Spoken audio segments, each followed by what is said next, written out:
So hello everyone.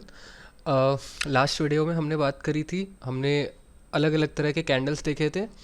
उनमें strength कैसे आती है, कैसे वीकनेस आती है, ये कैसे पता करते हैं हम कि बाइंग ज़्यादा एग्रेसिव है या सेलिंग ज़्यादा एग्रेसिव है। हमने ये सब देखा था। उसके बाद मैंने आपको बहुत सारे अलग अलग कैंडल्स को कंपेयर करके भी दिखाया था, जो मोस्ट इम्पॉर्टेंट टाइप के कैंडल्स होते हैं। मैंने उनकी स्ट्रेंथ आपको कंपेयर करके बताई थी। और फिर मैंने आपको बोला था कि मैं आपको एक एनिमेशन के थ्रू दिखाऊंगा कि रियल टाइम में कैंडल्स बनती कैसे। ओके। सो मैंने आपके लिए एक एनिमेशन तैयार किया है।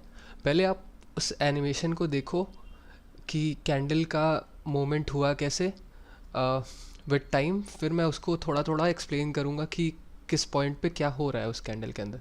तो पहले आप एक बार उसे देख लो, फिर मैं बताता हूँ आपको। सो ये कैंडल है, ये अभी ओपन हुई नहीं है ना। इसकी अभी ओपन प्राइस ये है जहाँ पे ये ओपन होगी। ओके, ये यहाँ पे तो अभी ये ओपन हुई नहीं है। चलिए एनिमेशन में आपको स्टार्ट करता हूँ। अब फिर ये कैंडल बनना स्टार्ट होगी।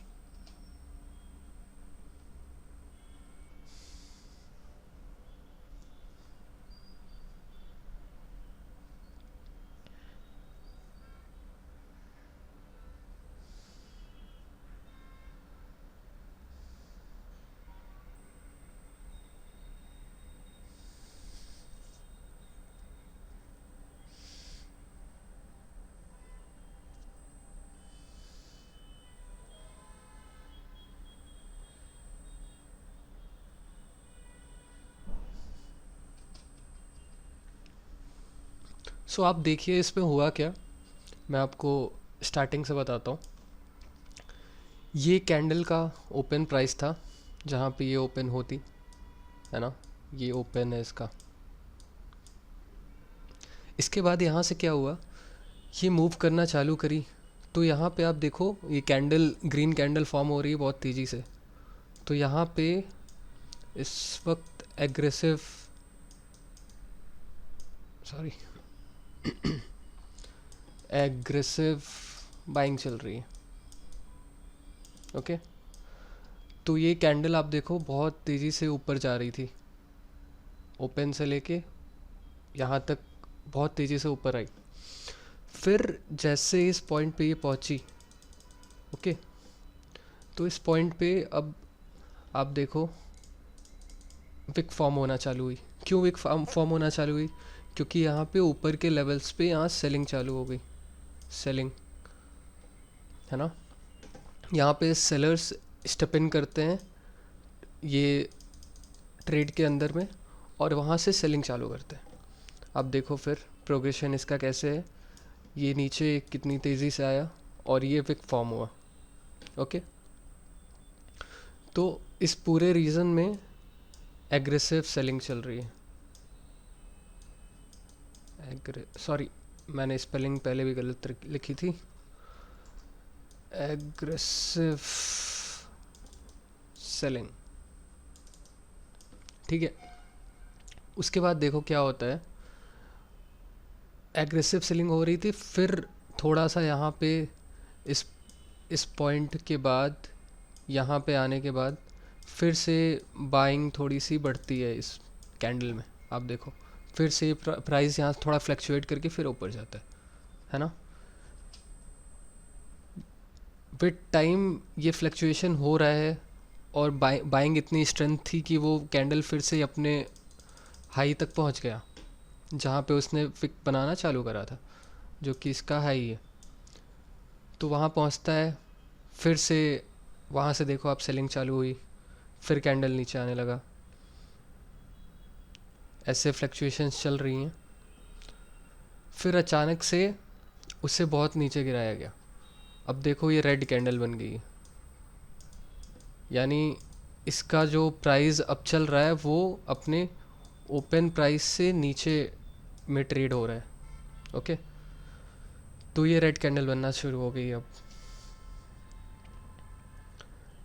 ये भी रेड कैंडल बहुत तेज़ी से नीचे बनती चली गई थी। फिर यहाँ पे इस पॉइंट पे इसे बायर से सपोर्ट मिलना चालू हो गया।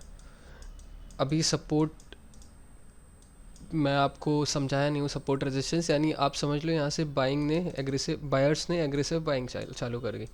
बायर्स इंटर, तो आप देखो उन्होंने कैसे प्राइस को फिर ऊपर की तरफ ले गया और फिर ये ग्रीन कैंडल बना दी। तो ये रेड कैंडल बनते हुए फिर ये बाइंग होते होते ये ग्रीन कैंडल बन गई और फाइनली आके ये यहाँ पे क्लोज हो गई। तो अपना कैंडल यहाँ पे क्लोज हो गया।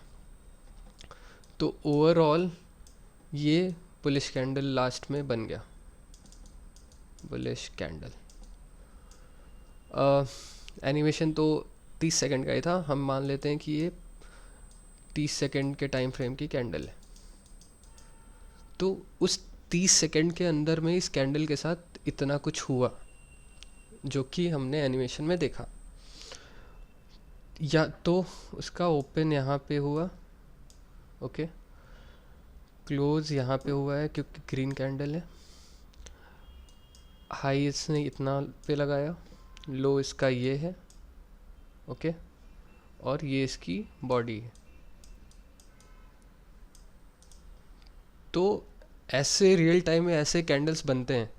तो हम ट्रेड जब लेते हैं तो हम नॉर्मली तो हम वेट करते हैं कि पूरी कैंडल बन जाए, है ना, क्योंकि जब कैंडल अपने पूरे टाइम फ्रेम में चलती रहती है उस टाइम पे आपको समझ नहीं आएगा कि उस कैंडल में हुआ क्या। हो सकता है कि यहाँ तक जब नीचे आया हो, जब प्राइस यहाँ नीचे आई हो, उस टाइम पे आप देख के तुरंत ट्रेड ले लो तो आपको लगेगा कि ये बहुत ही बेयरिश सेंटिमेंट आ रहा है इस कैंडल के थ्रू। तो आप हो सकता है यहाँ सेल कर दो कि मुझे शायद सेल कर देना चाहिए, शायद बहुत नीचे जाएगा। लेकिन हो सकता है वो कैंडल क्लोज होते होते वो फिर कैंडल ग्रीन क्लोज हो। तो इसलिए हम लोग नॉर्मली बोलते हैं कि कैंडल को क्लोज होने के बाद उसे एनालाइज करके ट्रेड लिया जाता है। ज़रूरी नहीं है, वो डिपेंड करता है कि आप कौन से टाइम फ्रेम में काम कर रहे हैं। बहुत छोटा टाइम फ्रेम का कैंडल आपको बहुत छोटे टाइम का डेटा दिखाता है। अगर ये वीकली का रहता तो ये वीकली 7 डेज़ के अंडर में एक जो कैंडल बनती है वो दिखाता। तो आप वो डिपेंड करता है किस टाइम फ्रेम में आप देख रहे हैं, उस हिसाब से आप उसको देख के ट्रेड में आप उसे यूज़ करेंगे। ओके, सो नॉर्मली यहाँ पे मुझे यही समझाना था कि एक कैंडल कैसे फॉर्म होता है। रियल टाइम में मैंने आपको दिखाया, मैंने आपको समझाया कैसे क्या चीज़ें हो रही हैं। तो इस वीडियो को यहीं ख़त्म करते हैं, फिर आगे हम लोग दूसरे वीडियो में आगे अब मैं वॉल्यूम्स के बारे में बात करूँगा और फिर हम धीरे धीरे वहाँ से और आगे बढ़ेंगे। Okay, thank you.